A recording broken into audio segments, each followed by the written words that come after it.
안녕하세요. 반갑습니다. 윤창우라고 합니다. 와, 여러분들은 여러분들은 저를 잘 모르시는 분들이 많을 것 같아서 여기 앞에 촬영하고 계시는 분들은 저를 익히 잘 아시겠지만 궁금하지 않겠지만 저에 대해서 좀 얘기를 해보려고 얘기를 하고 강의는 시작하려고 해요. 그래서 이제 좀 제가 옛날에 했던 강연을 좀 가지고 왔어요. 레뮤즈에서 했던 강연인데 이건 2017년에 너의 기원이라는 제목으로 진화론에 대해서 했던 강연이고요. 이거는 2019년에 제가 그때 군인이었죠. 무료 휴가를 나와서 군인일기 3이라는 내용으로 강연을 했었습니다. 완전 찐 레뮤즈양이죠.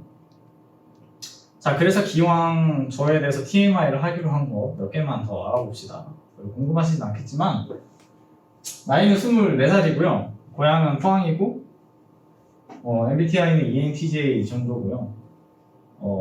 제 취미에 대해서 조금만 더 얘기를 해볼게요. 제 취미는 게임이에요. 게임. 여러분들은 어떤 게임을 주로 하시나요? 롤? 배그? 요즘 어몽어스도 많이 하죠. 우리 동아리에도 어몽어스 소모임이 있는데 사실 저는 이런 게임은 많이 하지 않아요. 그러니까 강연에 가지고 나왔겠죠. 제가 하는 게임을. 저가 하는 게임은 커버 스페이스 프로그램이라는 어쩌면 조금은 매니악한 그런 게임입니다. 이 게임으로 말할 것 같으면은 이렇게 생긴 시금치 소세지 미니언즈 같이 생긴 애들이 사는 행성에 그 행성의 기술력을 가지고 이렇게 우주선을 만들어서 발사해보기도 하고 그 내가 만든 우주선을 이렇게 지구 궤도에 우주에 이렇게 띄워보기도 하고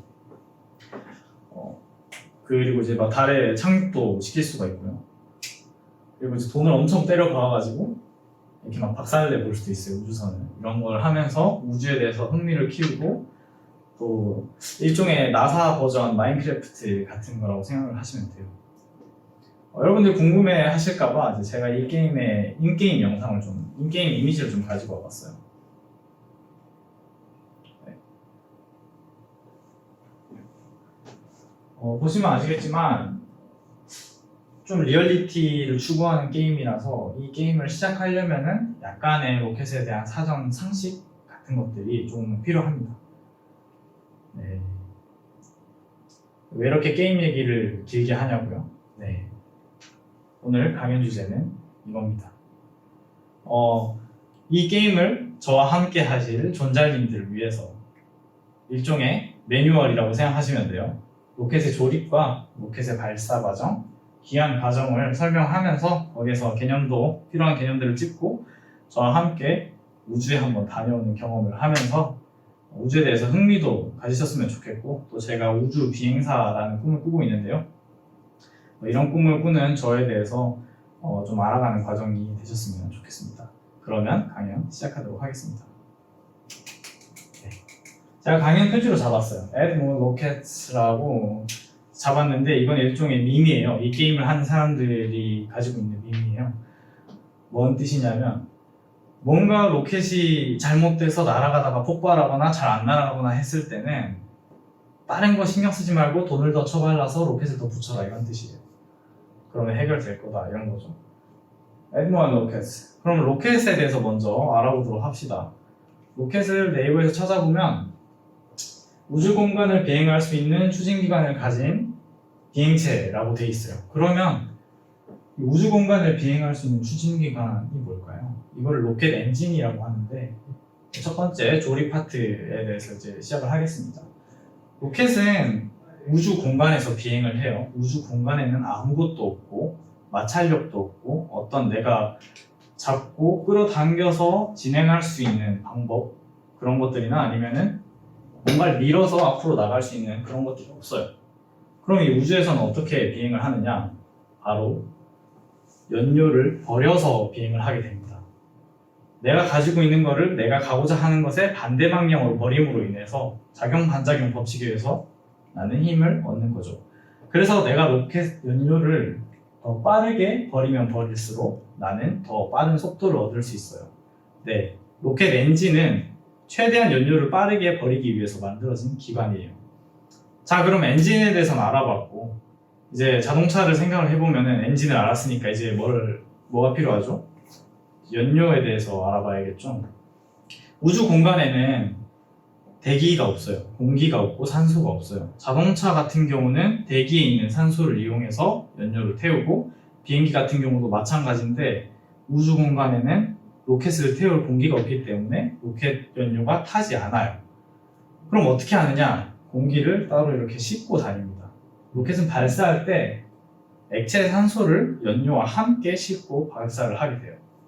자, 그러면 연료가 뭔지에 대해서, 로켓 연료는 어떻게 되는지에 대해서 또 알아봤고, 그러면 로켓은 어떻게 방향을 바꾸냐에 대해서 알아보도록 할게요.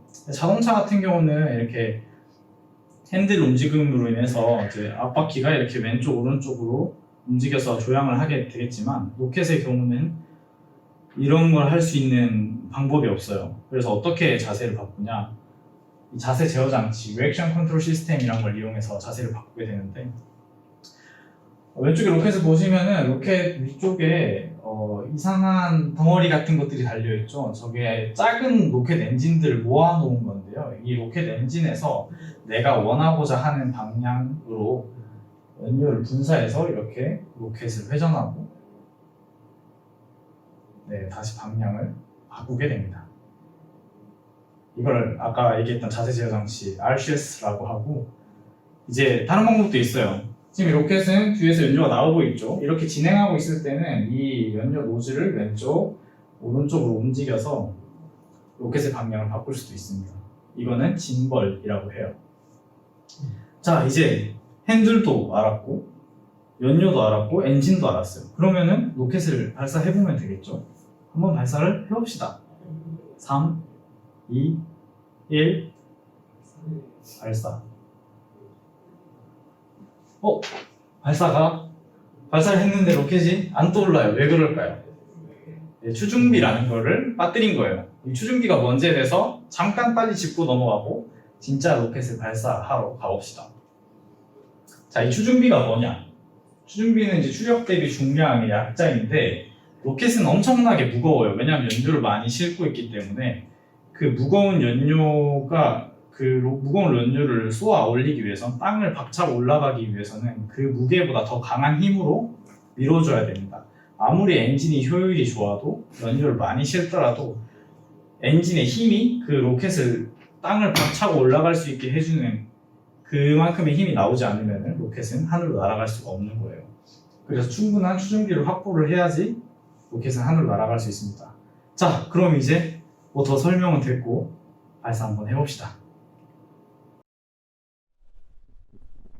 네, 여기 보시는 이 로켓은 스페이스X라는 회사의 Falcon 9이라는 로켓이에요. 지금 여러분들과 같이 이 로켓의 발사 과정을 보면서 로켓이 어떻게 우주로 올라가고 어떤 방식으로 어떤 과정을 거쳐서 우주로 가게 되는지에 대해서 알아볼 거예요. 7, 6, 5, 4, 3, 2, 1, 0.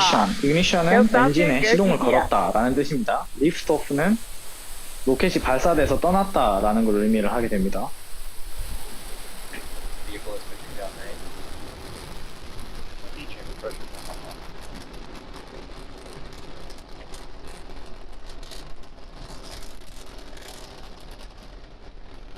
자, 미묘하지만 잘 보시면 알겠지만 로켓이 아주 수직으로 올라가는 게 아니라 이렇게 오른쪽으로 꺾여서 올라가고 있죠.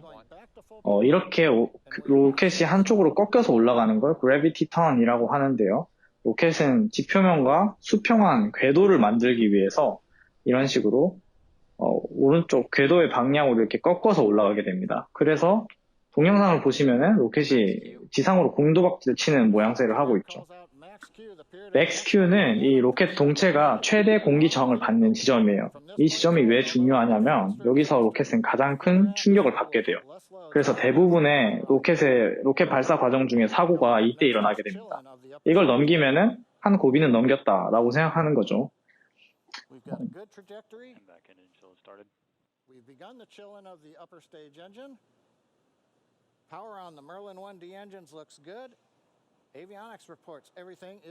자, 다음 순서는 MECO라고 부르는 건데요. Main Engine Cutoff의 약자입니다. 1단 엔진을 메인 엔진이라고 하는데 이 1단 엔진을 끄고 1단 추진체와 2단 추진체를 분리를 하게 되는 과정을 거치는 거예요. 왜 이렇게 하냐면은 1단 추진체까지 다 달고 연료는 계속 주는데 그 연료를 담고 있는 껍데기까지 다 달고 우주로 올라가면은 너무 로켓이 무거워져서 그렇게 분리를 해서 발사를 하게 되는 겁니다. 미코 지점에 다 다루고 있죠. Falcon 9 preparing for MECO.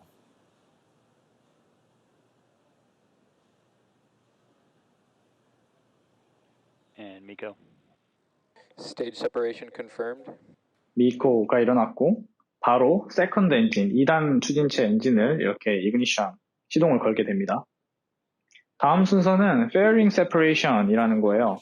로켓은 아까도 말했듯이 많은 공기 저항을 받기 때문에 화물을 실을 때 그 화물을 덮고 있는 덮개를 씌워서 화물을 발사해서 올리게 돼요. 그래서 그 화물을 덮고 있는 덮개를 fairing이라고 하는데 이제 대기가 거의 없는 곳에 나왔으니 이 페어링을 분리를 하게 됩니다. 보통은 고도 100km가 넘어야지 페어링 세퍼레이션이 일어나요. 지금 보면은 고도가 102km, 103km를 올라가고 있죠. 이제 곧 있으면 Waiting to see the camera switch forward. Fairing separation confirmed. And we've got 페어링 세퍼레이션이 일어났죠. two halves of the Falcon 9 fairing 네, 왼쪽에 보시면은 이 이상하게 생긴 그물 발, 오리발 같은 것들이 이렇게 나와 있는데요. 이거는 그리드 핀이라고 하는 거예요. 이 펠컨 9의 로켓 같은 경우는 1단 로켓을 다시 지구로 가지고 와서 그 재활용을 하게 됩니다. 그 재활용을 하는 과정에서 내가 원하는 곳에 1단 로켓을 착륙시키기 위해서 일종의 방향타 역할을 하게 되는 거예요. 저 그리드 핀이. It's at full power. Everything's looking good with the trajectory. So at just past T plus 4 minutes into flight, everything is go on the flight of Falcon 9 with GPS-3 space vehicle number 3.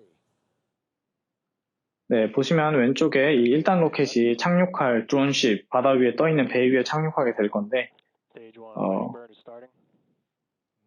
그 1단 로켓은 굉장히 빠른 속도로 지구로 떨어지고 있기 때문에 떨어지는 속도를 줄이기 위해서 랜딩번이라고 한 번 더 역추진을 하게 됩니다. 그 역추진의 여파로 지금 통신이 굉장히 불안정해지는 게 보이죠. Nominal parking orbit. Nominal parking orbit. Landing That's legs out exactly what we want to deployed. hear. Landing leg deployment looks like right down the center. 네, 원래 깨지는 거예요. 이제 성능이 안 좋은 게 아니라 카메라가. 네. And Looks stage like a 1 is landed. successful landing. Recovery operators move into I see it for procedure stage. 마지막 순서는 드디어 로켓과 화물을 분리해서 payload separation이라고 하는 건데 로켓과 화물을 마지막으로 분리를 해서 Continuing on 발사 with 과정을 끝내는 겁니다. From here, the satellite will undergo some activation checks and perform burns to raise into a circular orbit about 20,200 kilometers above the Earth's surface. And 자, 긴 영상 보시느라 고생하셨어요. 드디어 우주에 왔어요. 제가 여러분들이 우주에 온 기분을 느끼게 좀 해드리려고 예쁜 우주 사진을 좀 가지고 와봤어요. 이건 실제로 ISS, International Space Station에서 찍은 사진들이고요. 얘는 아니고요. 네, 우주로 가면 이렇게 아름다운 장면을 볼 수가 있습니다. 자, 그런데 우주가 뭘까요? 우리가 우주라고 부르는 거, 우리가 흔히 생각하는 거 있잖아요. 무중력, 막 둥둥 떠다니고 숨 못 쉬고 되게 차갑고 우주에서 헬멧 벗으면 큰일 나죠. 둥둥 떠다니는 거를 만들기 위해서 그게 되게 중요하죠. 우주라고 하면 무중력 때문에 사실 우주를 좀 선망하는 경향이 있잖아요. 근데 사실 이 우주선이 떠 있는 이 지구 저궤도랑 지표면이랑 중력 차이가 10% 정도밖에 차이가 안 나요. 내 몸무게가 지금 예를 들면은 60 정도라면은 54 정도, 54kg 정도밖에 무게가 절감이 안 되는 거죠. 이건 무중력은 아니잖아요. 무중력을 만들기 위해서는 궤도라는 것이 필요합니다. 이 궤도는 로켓이 지구를 원 모양으로 이렇게 빙글빙글 도는 것을 의미를 하는데요. 이 로켓이 궤도를 만들게 되면 그 로켓이 지구 주변을 원운동하는 것 때문에 원심력이 생기고 이 원심력이 중력을 상쇄시켜줘서 힘의 균형이 일어나게 됩니다. 그래서 이 로켓 안에는 무중력을 경험할 수가 있는 거예요. 자, 궤도를 얘기를 한 김에 이 궤도를 어떻게 만드는지에 대해서 조금 더 설명을 해볼게요. 로켓이 이렇게 궤도를 따라가고 있죠. 근데 지금 이 길을 따라가다 보면은 다시 지구로 추락할 것 같아요. 그래서 뭘 해주냐면 이렇게 분산을 한 번 더 해줍니다. 그러면은 궤도가 이렇게 점점 늘어나게 돼요. 속도가 더 늘면서 원이 더 커지게 됩니다. 이때 지구에서 가장 먼 점을 최원점이라고 하고 지구에서 가장 가까운 점을 최근점이라고 하는데 로켓이 추락하지 않고 지구 주변을 돌기 위해서는 이 최근점이 해발고도 160km 이상 적어도 그리고 속도는 9,400m/s 초속 9.4km 정도는 돼야 합니다. 자, 이제 고생해서 우주에 왔고 우주 어떻게 오는지도 알았으니까 우주에서 어떻게 우주 비행사들이 생활하는지에 대해서 좀 알아볼 건데요. 제가 이 일과표를 좀 가지고 왔어요. 우주 비행사들이 경험하게 되는. 보시면 네, 별로 군생활이랑 다를 게 없죠. 네, 아침 먹고 오전 일 가고 점심 먹고 오후 일 가고 저녁 먹고 개인 정비 뛰고 네, 생각보다 별거 없습니다. 우주 비행사는 어떤 일을 하느냐? 얘네들의 일과는 뭐냐? 해서 좀 가지고 와봤어요. 이거는 스페이스워크, 우주 유형이라고 하는 건데요. 우주 비행사들이 우주선 밖으로 나가서 우주복을 입고 이렇게 뭐 장비를 고치거나 아니면은 뭔가를 보급받은 장비를 설치하거나 하는 과정을 의미를 합니다. 이거는 네, 우주는 무중력이기 때문에 가만히 둥둥 떠다니면 근 손실이 올 수가 있어요. 그래서 이렇게 꾸준하게 상대 운동을 쳐줘야 됩니다. 그래서 다행히 우주에서도 이렇게 기계가 있어서 상대 운동을 칠 수가 있어요. 이건 뭐 무게가 따로 있는 건 아니고 용수철 같은 걸로 중량을 준다고 해요. 자, 우주에서 잠은 이렇게 서서 잔다고 이렇게 침낭 속에 이렇게 잔다고 생각하시는 분들이 많은데 이렇게들 많이 자기도 하지만 요새는 뭐 돈이 많아진 건지 기술이 좋아진 건지 각자 이렇게 방이 하나씩 있어요. 여기 들어가서 잔답니다, 요새는. 자, 이거는 뭔지 아시겠죠? 말 안 해도. 네. 노란 거는 액체고 왼쪽에 저거는 고체입니다. 이게 잘 밀착을 해서 해야 되는데 여기 떠다니다가 누구 입에 들어가거나 아니면은 어디 기계에 묻거나 하면 굉장히 더럽고 찝찝하고 기계가 망가질 수도 있으니까 그렇답니다. 자, 이제 우주에 대해서 우주 뭐 발사하고 하는 과정을 뭐 다 경험을 했으니까 다시 지구로 돌아오는 귀한 과정을 거쳐보도록 합시다. 네, 아까 그거죠. 그 궤도 최원점, 최근점 기억하시죠? 띵킹. 네. 지구로 귀환을 하려면은 로켓은 어떻게 귀환을 하냐면은 지구로 떨어지는 거예요. 지구로 떨어지면서 귀환을 하게 됩니다. 이 지구로 떨어지려면 궤도를 부셔줘야 돼요. 궤도를 부시려면 속도를 늦춰줘야 돼요. 즉 내가 가고자 하는 방향에 반대 방향으로 분사를 해줘서 이 궤도를 지표면 밑으로 떨어뜨려줘야 되는 겁니다. 이거를 대기권 재진입, 영어로는 라고 합니다. 네. 그래서 제가 귀환하는 과정을 영상을 좀 가지고 왔는데요. 굉장히 짧아요. 보시면 점점 화염이 생기고 있죠. 이 영상은 오라이온이라는 나사의 우주선이 지구로 재귀환하는 것을 찍은 영상인데 우주선은 대기권으로 돌입할 때 약 마하 22 정도 되는 엄청나게 빠른 속도로 지구로 다시 돌입을 하게 됩니다. 대기권으로. 그러면은 공기랑 마찰력도 일어나지만은 공기에 닿는 로켓의 속도가 우주선의 속도가 엄청 빠르기 때문에 충격파가 생겨요. 그 충격파 때문에 단열 압축 효과라는 것이 일어나서 공기가 강하게 압축이 되는 현상이 발생합니다. 그래서 그 공기의 온도가 약 2200도까지 상승하게 되고 그렇게 상승한 공기는 플라즈마의 형태로 이렇게 우주선을 감싸게 돼요. 여기 보시면 빨간 플라즈마가 보이시죠? 이 플라즈마는 우주선의 통신을 두절을 시키거든요. 그래서 약 3분 동안 지구로 재돌입하는 과정에서는 통신이 두절되는 상황이 생깁니다. 이때 나사 직원들은 식은땀을 제일 많이 흘립니다. 왜냐하면 3분 지나도 연락이 없으면은 장례식을 치러야 하기 때문이죠.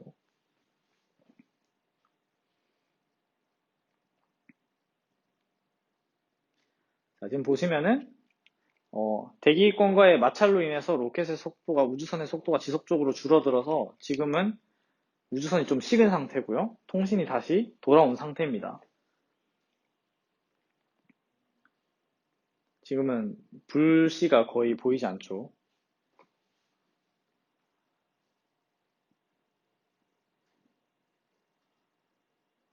자, 이제 조만간 낙하산을 펼치게 될 건데요. 이 우주선, 오라이언 우주선 같은 경우는 뚜껑을 따줘야 돼요. 낙하산이 그 뚜껑 밑에 있기 때문에 이렇게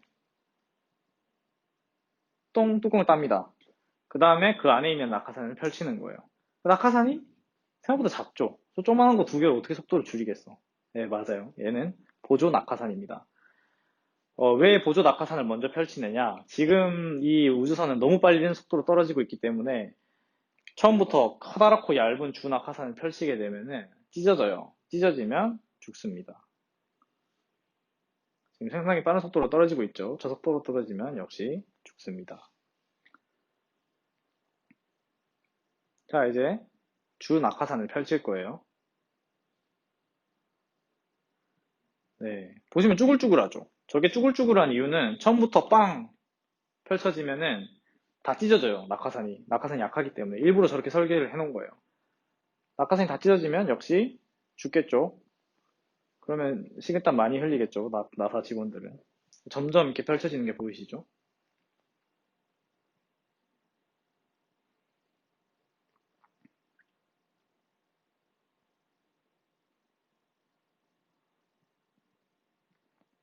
네, 이제 좀 천천히 내려오죠. 저 정도 속도면은 떨어져도 죽지는 않습니다. 이렇게 바다 위에 착륙하는 모습을 보실 수가 있고요.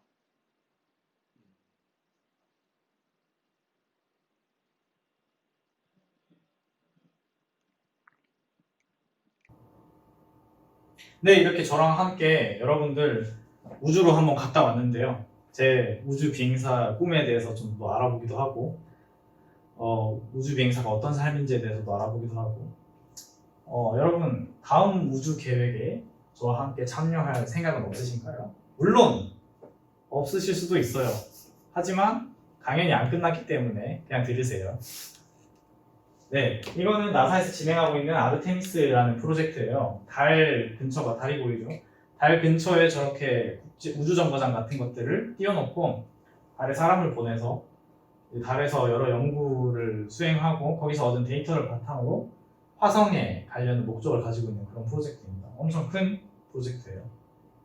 자, 이거는 이 무식하게 생긴 우주선은 스타쉽이라는 건데 스페이스X라는 데서 만들고 있는 우주선이거든요. 이게 엄청 큰 우주선이에요. 100인승짜리 우주선이고 화성에 사람을 이주시킬 목적으로 만들고 있는 우주선입니다.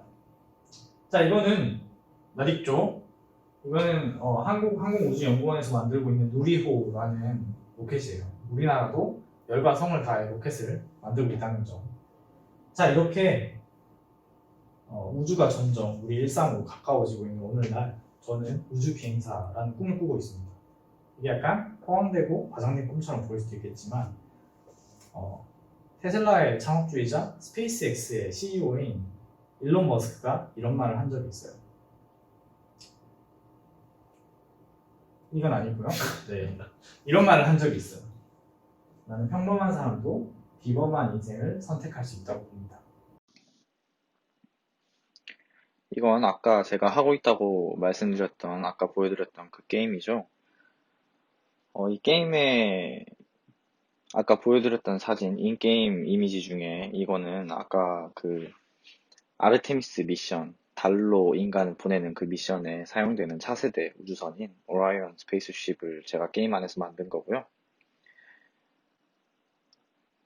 이거는 아까 말씀드렸던 그 100인승짜리 화성 이주용 우주선인 스타쉽, 스페이스X에서 개발 중인 스타쉽을 제가 인게임에서 만들어서 실제로 게임 안에 화성에 사람을 보내보기도 하고 또 발사도 해보고 지구로 착륙도 시켜보고 하는 그런 경험을 했습니다. 왜 다시 게임 얘기를 하냐고요?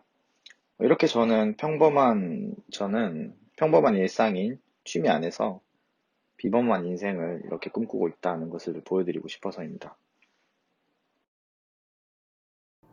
여러분들은 어떤 선택을 통해 비범한 인생을 계획하고 계신가요? 이상 강연 마치겠습니다. 감사합니다.